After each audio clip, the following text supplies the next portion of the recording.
Hello and welcome to the 12th and, in fact, last edition of the current series of the Heritage Llangwm podcast. I'm Heather Payton.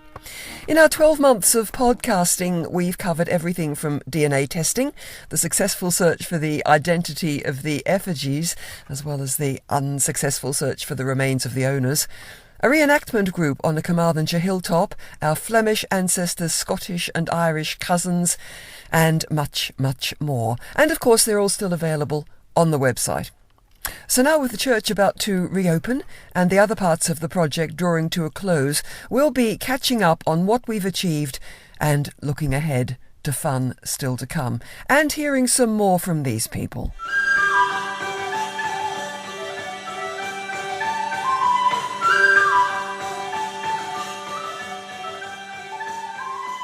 Music from La Volta, the early music ensemble we'll get to know quite well over the next few months.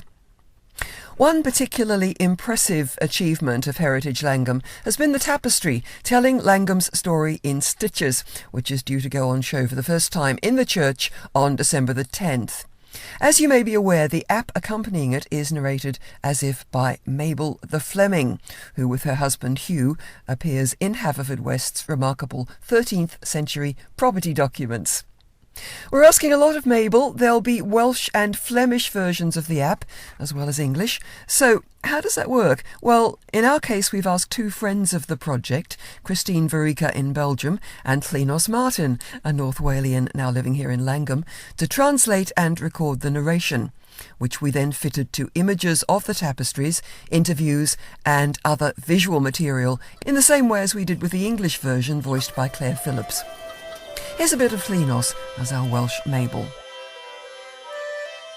Felly, mae'r de la Roches yn cario ymlaen ar ei ffordd ei hunain, hyd at John de la Roche. Cofiwch, dyma Mab Roberts, yr hwn sy'n cael ei gofio trwy'r ddelw yn yr eglwys. Mae'n ddrwg da fi os ydyn gofio. The Welsh Mabel, otherwise known as Llynnos Martin, talking there about the progress of the de la Roche family into the late 1300s. So how difficult was it to translate what was quite a colloquial script? Llynnos. It was quite difficult, really, because there's very little Welsh spoken around in this area. I generally don't speak Welsh very much, especially now I'm not in school anymore. And the kind of language used is perhaps not the kind of language we would use in a daily conversation. So it meant a lot of time using dictionaries, looking up phraseology and checking up on what I was doing, basically. Because a lot of it was quite colloquial, wasn't it? Yes. And obviously I'm from North Wales. So to start with different words, different vocabulary, the intonations are different, phrases are different.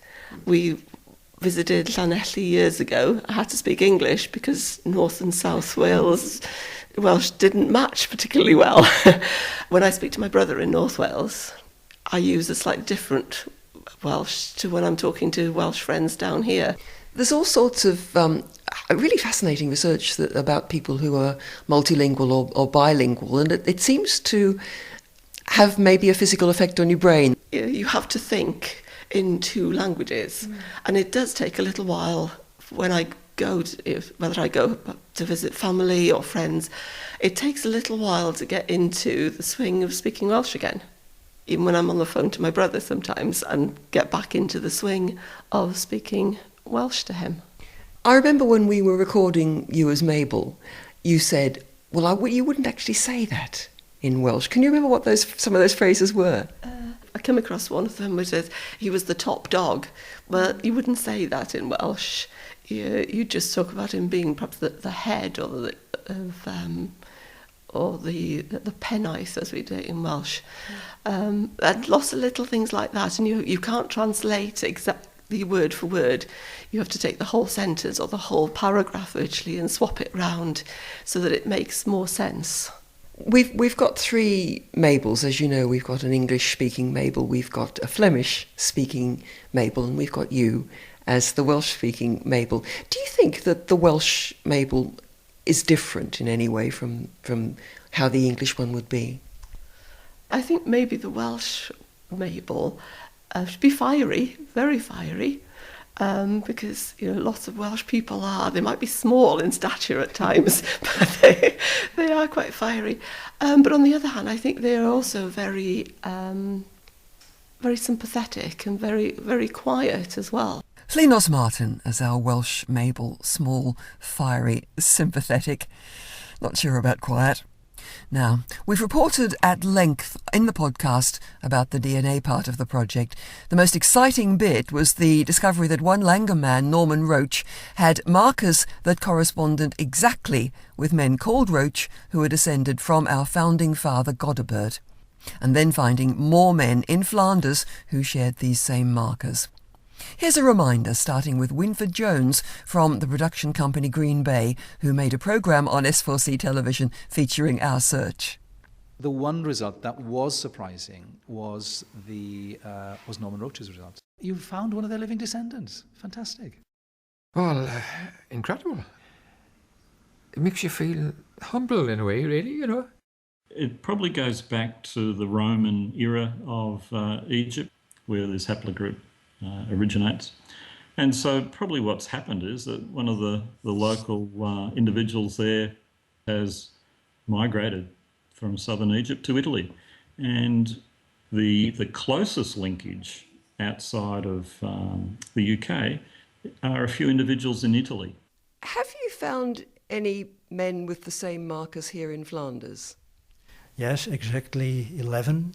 So Norman is related to these men? Yes, in fact, they are all descended from one common ancestor somewhere probably early the 1st century AD. Mark van den Kloot of Family Kunden Landieren, hunting for Flemish genes in Flanders. And you also heard Norman Roach and Peter Roach, who runs the Roach Family DNA project from Melbourne, Australia. So Norman's DNA comes originally from Roman Egypt, via Italy and Belgium to Wales and Ireland. Amazing. But let's catch up with what else we know. Liz Rawlings was in charge of our DNA project. Well, we had a second DNA test done with Norman with family tree DNA, really because we wanted total confirmation of the results that we were given via DNA Cymru. Simply because they have a much wider database, so it meant that we could possibly track down more relatives of Norman by using a second database. And that actually happened and has proven to be very, very successful, because we have had contacts from people all over the world who have the same genetic makeup as Norman, so it's been really exciting. And to remind people, it's a really rare genetic makeup, isn't it? Absolutely. It's phenomenally rare. So give me an idea of some of the people you've tracked down, because there was actually a chap from Australia that came over, wasn't there? Yes, we had a visit from Mick and Tria Roach from Australia, and he was so excited to be here. They actually stayed in Roach Castle, which gave him an absolute joy and a lift to just be in the home of his ancestors. And then, of course, when he met up with Norman, it was amazing. And if you looked at the two guys sat next to each other, I mean, we took photographs, because there is a similarity. It was really uncanny. And we even had side shots taken because their profiles were so clear and so good. So whether or not this is their Flemish ancestry, I really don't know, but it does beg the question. We've also come across a chap called Thomas Roach, and he was a philanthropist, wasn't he? We're trying to bridge the gap between Norman's ancestry, local ancestry, because the family came originally from St Ishmael's, and also the Roach family that we know of. We can track them downwards from Godber to about 1550 quite clearly. But then there's a gap. So what we're trying to do is to bridge the gap. But we have found some very interesting characters along the way during the research. And one of them is, yes, Sir Thomas Roach, who lived in Butterhill, the big manor house, Butterhill Grange in St Ishmael's.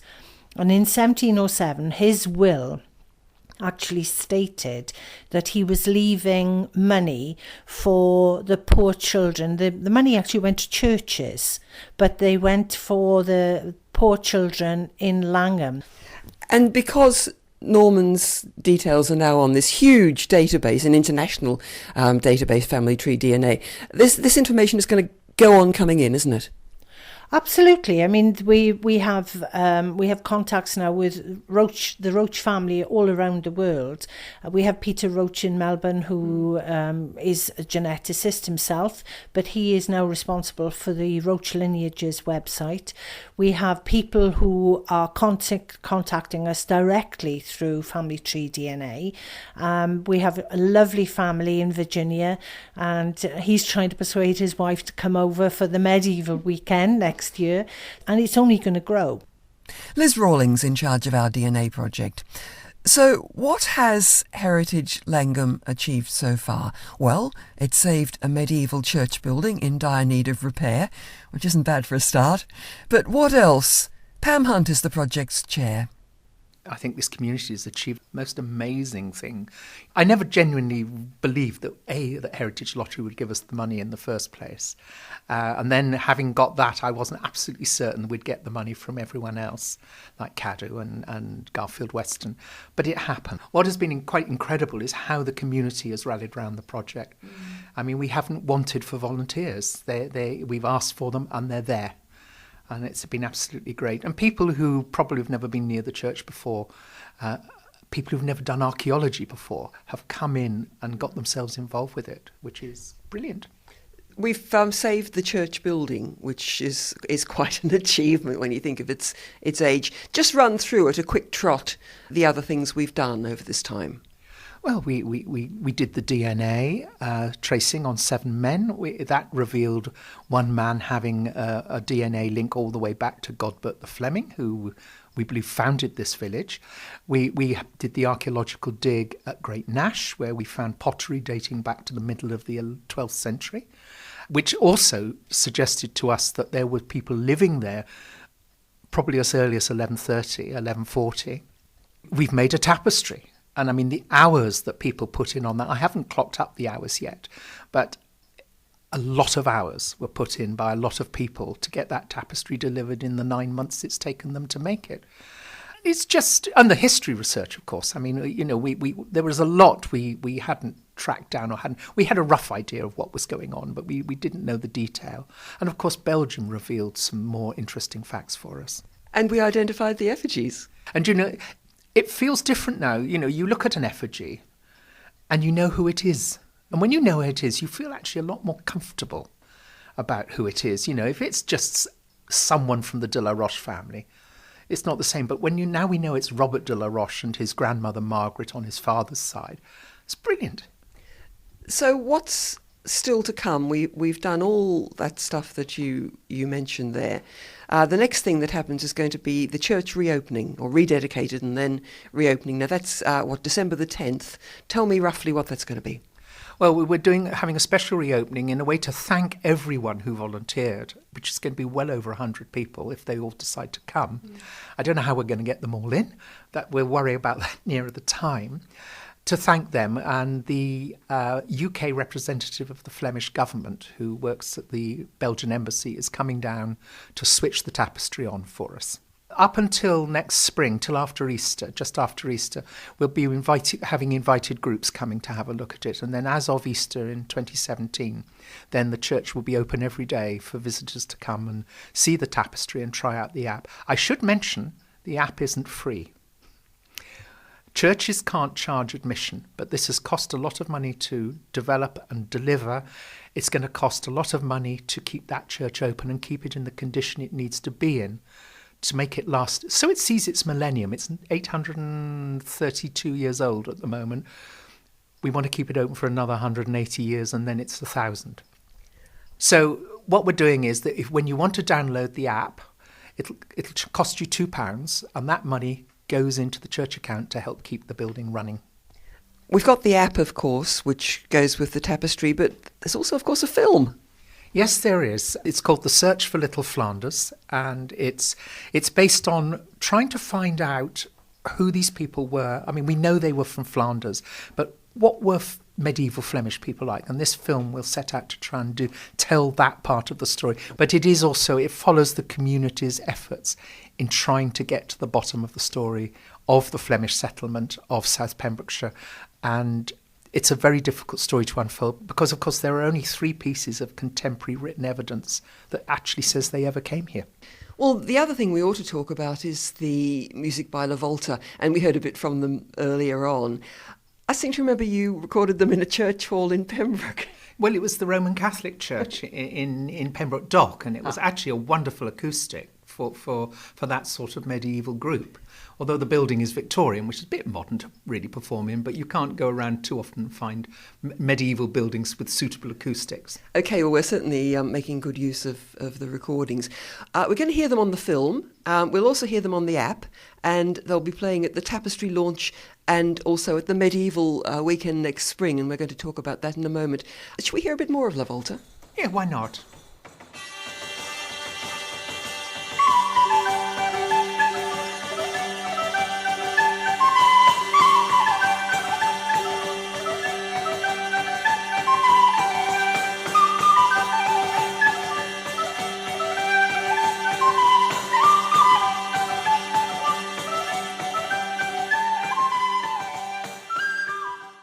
Well, that was La Volta, and we'll be hearing lots more of them over the next few months. Pam, I mentioned the Medieval weekend, which is planned for the first spring bank holiday next year. Can you just run through what we're going to do then?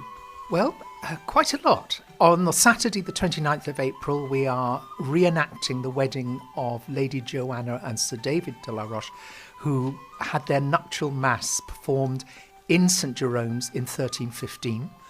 And there'll be a medieval wedding breakfast for people to go to straight after the wedding reenactment. On Sunday, there will be a service, and then in the afternoon, we're having a rendering of the Mabinogion, which are the Welsh medieval tales. On the Monday, which is the big De La Roche day, we're having a medieval market, we're having reenactments, we're hopefully having even an old alehouse. The idea is to try and get De La Roches from all over the world, or descendants of the De La Roches, to come to the village of the birth of their ancestors and pay us a visit and enjoy the weekend. And it's going to be great. And there'll be another medieval banquet at the end of that day as well. Do we get to dress up? As much as you like. Pam Hunt, chair of the Heritage Llangwm project, so best get sewing now. That's it for now from the Heritage Llangwm podcast. Don't forget you can catch up with the entire year's worth on the website heritagelangwm.org.uk, though that'll be changing in the new year to link straight to the Talking Tapestry. So all that remains is for me to say thank you to the Heritage Lottery Fund for making our project possible, and to you for listening. Let's bow out on La Volta.